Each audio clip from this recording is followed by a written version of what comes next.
అందరికీ నమస్కారం. Shri master CVV గారి యోగానికి సంబంధించి వారు స్వయంగా రాసి ఉంచినటువంటి విస్తారమైన యోగ వాంగ్మయంలో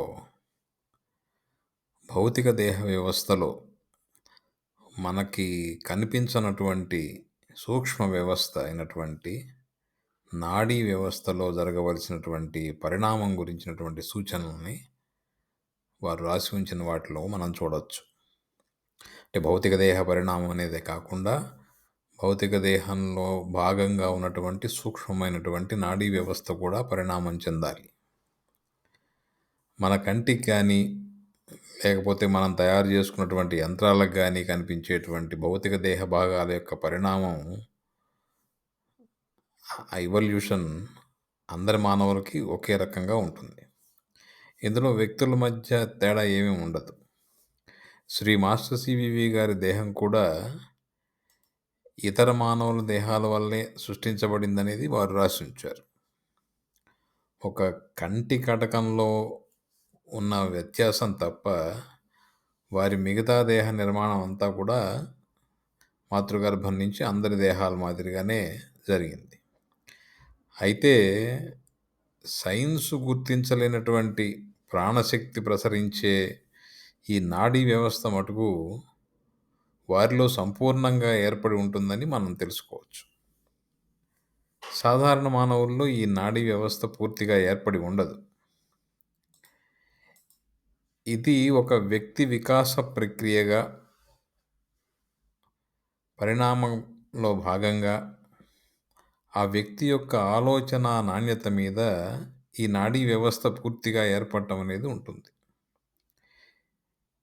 ఈ నాడీ వ్యవస్థ భౌతిక దేహం అంతటా కూడా వ్యాపించి కుండలిని ద్వారా చిమ్మబడేటువంటి ప్రాణశక్తిని దేహ వ్యవస్థ అంతటా కూడా ప్రసరింపజేసి మనిషి యొక్క భౌతిక పారభౌతిక దేహ వ్యవస్థలు కలిసి ఉండేట్టుగా చేస్తుంది. ఈ నాడీ వ్యవస్థ అంటే కొన్ని వేల కొద్ది నాడులు ఉన్నాయని చెప్పి ప్రాచీనంగా చెబుతారు. 72,000 నాడులు ఉన్నాయనేది హఠయోగ ప్రదీపిక వంటి వాటిలో చెప్తే 3,50,000 నాడులు ఉన్నాయని చెప్పి శివ సంహితలో చెప్పినట్టుగా మనకు తెలుస్తుంది. అయితే పతంజలి యోగ సూత్రాల్లో మటుకు ఎన్ని నాడులు అనేటువంటి ప్రస్తావన మనకు కనపడదు. అలాగే ఈ నాడీ వ్యవస్థలో ఉన్నటువంటి చక్రస్థానాలు 7 ప్రధానమైనవని అందరికీ తెలిసిందే. మొత్తం 114 అని కొంతమంది, 112 అని కొంతమంది ప్రాచీన వాంగ్మయంలో చెప్పడం మనం చూస్తాం.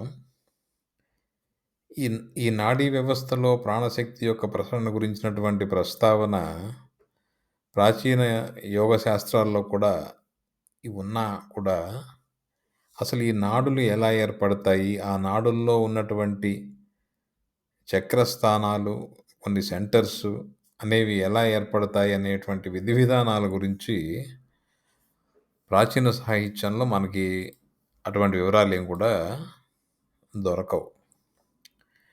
అయితే వాళ్ళు కూడా చెప్పేది ఏమంటే ఈ నాడీ వ్యవస్థలో ఈ నాడీ మార్గాల్లో ఉన్నటువంటి అవరోధాలు పోనంత వరకు వాళ్ళ పద్ధతిలో చెప్పబడేటువంటి ప్రాణాయామం కూడా చెయ్యరాదు అనేది వాళ్ళ నియమం ఉన్నట్టుగా తెలుస్తోంది. ఇక సాధారణ మానవులందరిలో కూడా ఈ నాడీ వ్యవస్థ ఉన్నప్పటికీ ప్రధానమైన నాడులుగా చెప్పేటువంటి ఇడ, పింగళ, సుషుమ్న అనేటువంటి నాడులు అందరికీ సంపూర్ణంగా ఏర్పడి ఉంటాయి అనుకోకూడదు. అవి సంపూర్ణంగా ఏర్పడి ఉండవు. వీటిల్లో ప్రధానమైనటువంటి సుషుమ్నా నాడి, ఈ సుషుమ్నా నాడిలో అనేకమైనటువంటి అవరోధాలు ఉండి దాని నిర్మాణం కనుక పూర్తిగా జరగకపోతే ఆ జీవుడు కుండలిని శక్తి ఆధారంగా ఆధ్యాత్మికమైన ఉన్నతిని సాధించలేడు. ఆ శక్తి ప్రసరణ జరగడానికి ఆ సుషుమ్నా నాడిలో మార్గం ఉండదు సరిగా. అది సంపూర్ణంగా పైదాకా వెళ్ళలేదు. కాబట్టి ఇవి అందరికీ ఏర్పడి ఉండాల్సినటువంటి అవసరం కూడా లేదు. కొంతమందిలో ఏర్పడుతూ ఉండవచ్చు, కొంతమందికి ఏర్పడి ఉండవచ్చు. ఇక శ్రీ మాస్టర్ సివివి గారు చెప్పినటువంటి అనేక విషయాలను రాసి ఉంచిన first group medium Shri C. Radhakrishna Pillai garu ఆయన మాస్టర్ గారు చెప్పినటువంటి విషయాలని నోట్స్ రూపంగా రాసుకున్న వాటిలో మనకు కనిపించేదేంటంటే, ఒక సందర్భంలో సహస్రారము 969 దళాలతో ఉన్నదని మాస్టర్ గారు చెప్పినట్లుగా వారు రాశారు. అందరికీ 1000 దళాలు ఏర్పడి ఉండాలని లేదు. ఏ విధంగా అయితే నాడీ వ్యవస్థ సంపూర్ణంగా ప్రతి మానవుడికి ఏర్పడి ఉండదో, ఈ సహస్రారం అనేటువంటి స్థానం కూడా సంపూర్ణంగా వికసించి ఉండదు. ఇక మాస్టర్ గారి దేహంలో మార్పులు జరిగే సమయంలో మాస్టర్ గారి సహస్రారం సంపూర్ణంగా కరిగిపోయి తిరిగి మళ్ళా ఉద్భవించినట్టుగా కూడా వారి రచనలో మనం చూసాం. అలాగే ఈ సహస్రారానికి కింద దానికి ఒక ఆధారంగా ఉండేటువంటి మార్గంలో హొర్మనోర్గా అనేటువంటి ఒక నాడిని గురించి కూడా మాస్టర్ గారి సాహిత్యంలో ప్రస్తావించారు. ఇక ఇతర ఏ మార్గాల్లో కానీ నాడీ శాస్త్రాల్లో కానీ చెప్పనటువంటి కొన్ని వందల నాడీ స్థానాలు లేదా వాటిని మాస్టర్ గారు చెప్పడం సెంటర్స్ అని పిలిచారు. అవన్నీ కూడా శ్రీ మాస్టర్ గారి యోగ సాహిత్యంలో మాత్రమే మనం చూస్తాం. వాటిల్లో ప్రధానమైంది హితు అనేటువంటి స్థానం. ఈ హితు అనేది ఇడ, పింగళ, సుషుమ్నలు మెదడు కింద భాగంలో ఒకటిగా చేరే ప్రదేశానికి దగ్గరలో ఏర్పడుతుందని, అది ఏర్పడి ఉన్నవాళ్ళు మాత్రమే ఉన్నతమైన ఆధ్యాత్మిక శక్తిని అందుకోగలుగుతారని మనం అర్థం చేసుకోవచ్చు. అంటే దాని పాత్ర చాలా విస్తారంగా రాసున్న దాన్ని బట్టి. అది ఏర్పడటం అనేది ఒక వ్యక్తిలో ఒక పరిణామ ప్రక్రియగా ఆ వ్యక్తి యొక్క ఆలోచన వ్యవస్థ నాణ్యత ఉన్నతమవ్వడం అనేటువంటి లక్షణంతో ఉన్నప్పుడు, ఇలా పరిణామ ప్రక్రియగా ఇది ఏర్పడటానికి కొన్ని వేల జన్మలు పట్టవచ్చు. ఈ శ్రీ మాస్టర్ సివివి గారి చేత జరపబడినటువంటి ప్రయోగాల్లో వారి చేత ఇనీషియేషన్ ఇవ్వబడినటువంటి కొంతమంది మీడియంలలో, ఆ మీడియంల దేహ వ్యవస్థల్లో ఇటువంటి అనేక నాడీ స్థానాలు ఏర్పాటు చేయటానికి కొన్ని శబ్ద ఉచ్చారణ ప్రక్రియలను వారు ఇచ్చి ఉన్నారు. ఈ ఇనీషియేషన్ ప్రక్రియలో భాగంగా ఆయా వ్యక్తుల దేహ వ్యవస్థలో ప్రవేశపెట్టబడినటువంటి ఆ యోగ ప్రజ్ఞ ఆలంబనగా ఆ వ్యక్తుల యొక్క సంకల్ప నాణ్యతను బట్టి ఆ శబ్ద ప్రక్రియలు పనిచేసి యోగశక్తి ప్రసరించి అనేకమైనటువంటి నూతన నాడీ స్థానాలు ఆ మీడియంల దేహాల్లో ఏర్పడేవి. ఈ ప్రక్రియలకు పేర్లే కోర్సులు అని సాధారణంగా చాలామంది అంటూ ఉంటారు. అయితే ఈ నాడీ స్థానాలు ఒక సాధారణ మానవ పరిణామ ప్రక్రియలకి అవసరం లేదు. ఇప్పుడున్నటువంటి మానవ వికాసానికి సంబంధించినటువంటి ప్రక్రియల్లో వాటి అవసరం లేదు కాబట్టే అవి ప్రస్తుత రూప నమూనాలో అవి భాగంగా ఉంచబడలేదు. ఈ సెంటర్స్ లేదా ఈ చక్రాలు ఇవన్నీ కూడా ఫలానా స్థానంలో దేహంలో ఉండాలి అంటే సృష్టిలో అటువంటి స్థానాల నిర్మాణం విధాన ప్రక్రియ ఒకటి ఉండాలి. సృష్టిలో లేనిది ఏది కూడా మానవ దేహంలో ప్రకటితం కాదు. ఎవల్యూషన్గా కానీ ఇంకో రకంగా కానీ ఈ దేహంలో ఏది ప్రకటితం అవ్వాలన్నా అది సృష్టిలో ముందు నిర్మితమై ఉండాలి, ఒక నిర్దేశితమై ఉండాలి. దీనికి సూచన కూడా మనకి వారు రాసినటువంటి టీ కోర్స్ యొక్క వివరణలో కొంత దొరుకుతుంది.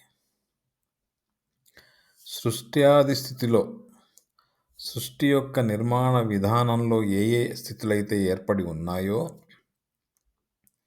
ఆ స్థితుల్లో ప్రతి ఒక్కటి కూడా మానవ దేహ వ్యవస్థలో ప్రకటితం అవటానికి అవకాశం ఉంటుంది. శ్రీ మాస్టర్ సివివి గారు చెప్పిన హితు అనే స్థానం కూడా సృష్టి ఆదిలో ఏర్పడినటువంటి ఒక స్థితే. ఇది చాలా ఉన్నతమైనటువంటి స్థితి, చాలా ప్రాచీనమైన స్థితి, సృష్టి మొదట్లో ఏర్పడినటువంటి స్థితి.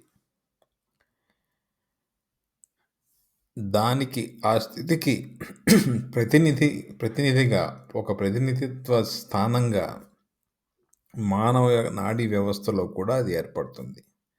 అయితే ఇది ఎంతో ఉన్నతమైనటువంటి ఆలోచనా నాణ్యతను చేసినటువంటి వ్యక్తుల్లో మాత్రమే ఇది ఏర్పడే అవకాశం ఉంటుంది. ఆ స్థాయి చేరటానికి కొన్ని వేల జన్మలు మనిషి తీసుకోవాల్సి ఉంటుంది.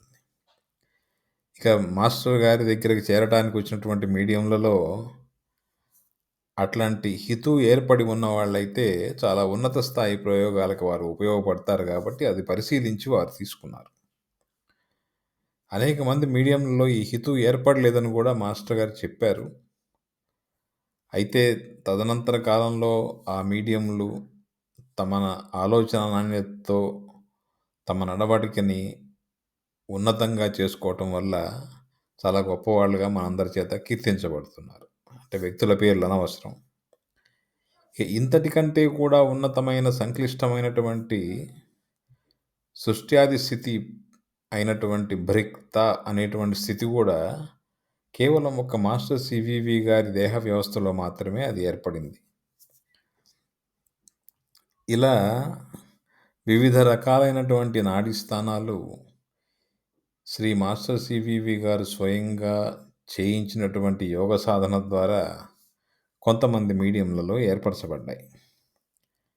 ఈ స్థానాలు లేదా సెంటర్స్ వీటిల్లో ఉంచబడినటువంటి వ్యవస్థలు యోగశక్తి ప్రసరణ ఆలంబనగా ఆయా వ్యక్తుల దేహాల నాడీ వ్యవస్థలను శుద్ధపరచటం, వారిలో పెరిగే ఆలోచన నాణ్యత వలన కర్మ ప్రభావాన్ని తగ్గించడం, ఉన్నతమైన అర్హత సాధించిన మీడియముల భౌతిక దేహాల్లో కొన్ని మార్పులు చేపట్టటం, నాడీ వ్యవస్థలో సహస్రార కింది స్థానంలో నూతన నాడీ మార్గాలు ఏర్పడటం, ఇటువంటి ఎన్నో అద్భుతమైన ప్రయోగాలకి ఈ వ్యవస్థలన్నీ కూడా ఉపయోగపడ్డాయి. ఈ కొత్తగా ఏర్పరచబడినటువంటి స్థానాల్లో ఎటువంటి ప్రక్రియా వ్యవస్థ ఉంటుంది? ఆ స్థానాలు లేక సెంటర్స్‌లో యోగశక్తి ప్రవేశించటం వలన ఏమి జరిగింది? ఆశించిన మేరకు ఫలితం వచ్చిందా? రాలేదా?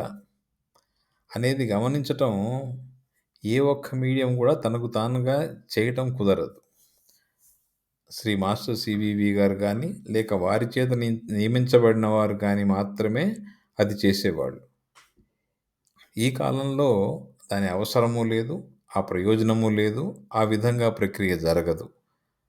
అంటే ఈ రోజుల్లో ఆ కోర్సులనేవి చేయటం అనేది ఒక ఉపయోగం లేనటువంటి ఒక ప్రక్రియ. వీటిని బట్టి చూస్తే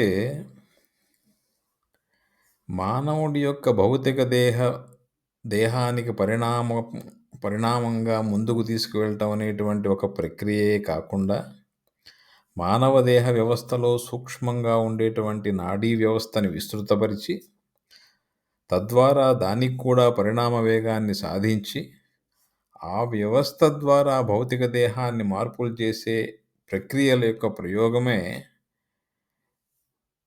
ఈ ఈ యోగ వ్యవస్థ. భౌతిక దేహం మీద ప్రయోగం సంపూర్ణంగా శ్రీ మాస్టర్ సివివి గారి దేహంలో మాత్రమే జరిగింది. కొంతమంది మీడియంల దేహాల్లో కొన్ని పరిమితమైనటువంటి ప్రయోగాలు జరిగినట్లుగా శ్రీ మాస్టర్ సివివి గారి యోగ వాంగ్మయంలో మనం చూడొచ్చు.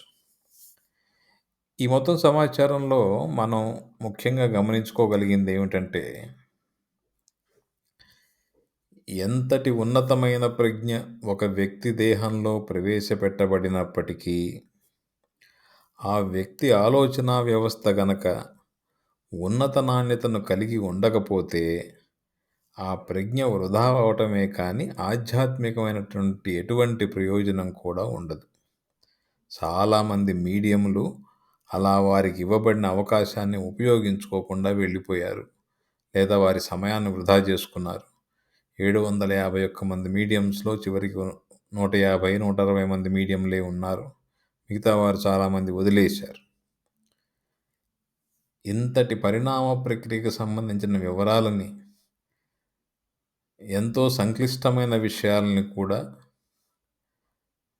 అందజేసినటువంటి శ్రీ మాస్టర్ సివివి గారు స్వయంగా రాసి తమిళంలో, ఇంగ్లీష్‌లో ఉన్నటువంటి ఆ సమాచారాన్ని, ప్రామాణిక సమాచారాన్ని మనం ఆధారం చేసుకుని, మానవుడి యొక్క భౌతిక, పారభౌతిక వ్యవస్థల పరిణామాన్ని శ్రీ మాస్టర్ సివివి గారు ఏ విధంగా నిర్దేశించారు అనేటువంటి విషయాన్ని తెలుసుకునే ప్రయత్నం చేయవచ్చు. ఇతరులు చెప్పిన వాటిని ప్రమాణంగా భావించకండి. శ్రీ మాస్టర్ సివివి గారు స్వయంగా రాసిన వాటిని చూసి చాలా అద్భుత విషయాల అవగాహన కొరకు ప్రయత్నించండి. నమస్కారం.